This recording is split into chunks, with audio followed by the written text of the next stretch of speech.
Flores. I am a bachelor student here in Terranova School, and today I'm here to share my ideas with you.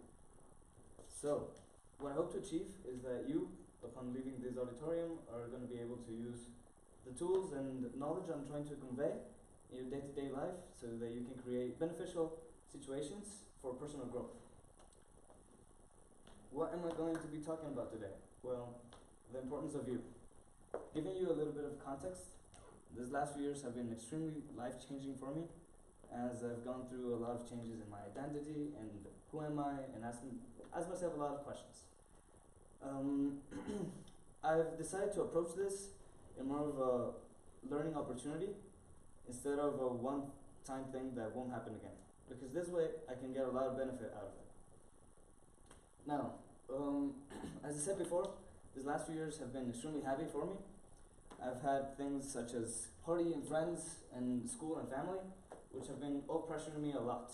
Now, I know that these factors may not be the same for all of us, because each one of us is different, but there's always something that's pressuring you, either academic life or your social context.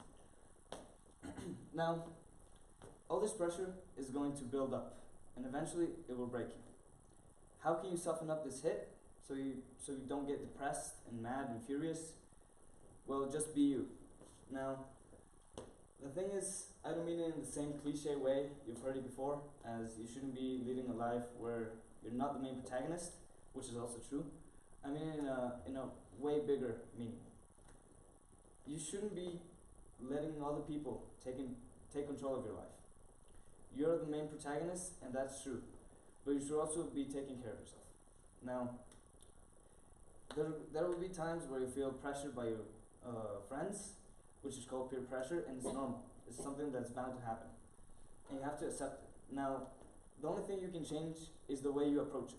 As I said before, approaching things from as a learning opportunity is way better than just ramming through it.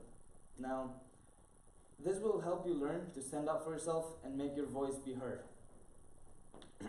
After all, you're still the most important person in your life. Now, people shouldn't change you. Your friends, they should pressure you, and I'm sure that you'll end up doing stuff you don't really want to do just because your friends tell you to do so. But you are what defines you, so no one should change that.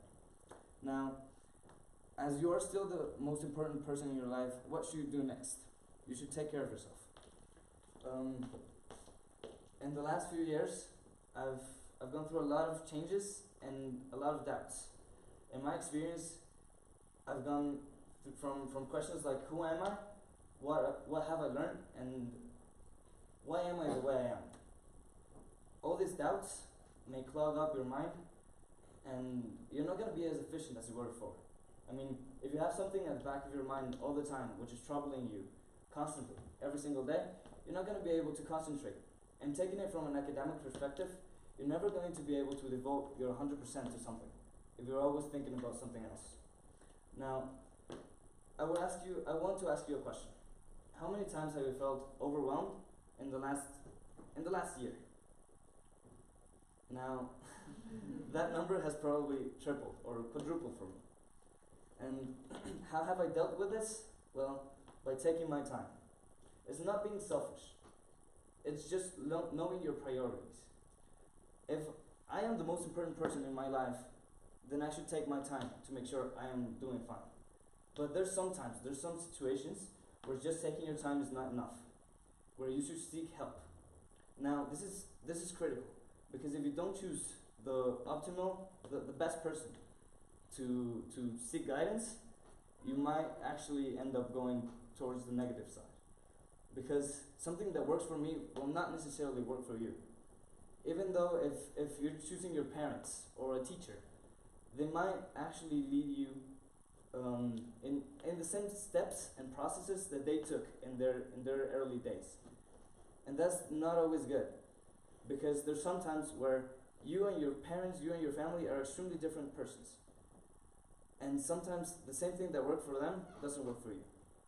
Now, to conclude, I just want you to notice that just being you, being yourself, means carrying a lot of responsibilities we don't always acknowledge, but we should, in order to be able to live life at its fullest. Now, taking care of yourself and taking your time is extremely important if you want to be happy and live life from the positive way, from a positive perspective. I hope that this presentation has somewhat left a mark on you, and that it has opened your eyes to the undeniable importance of you.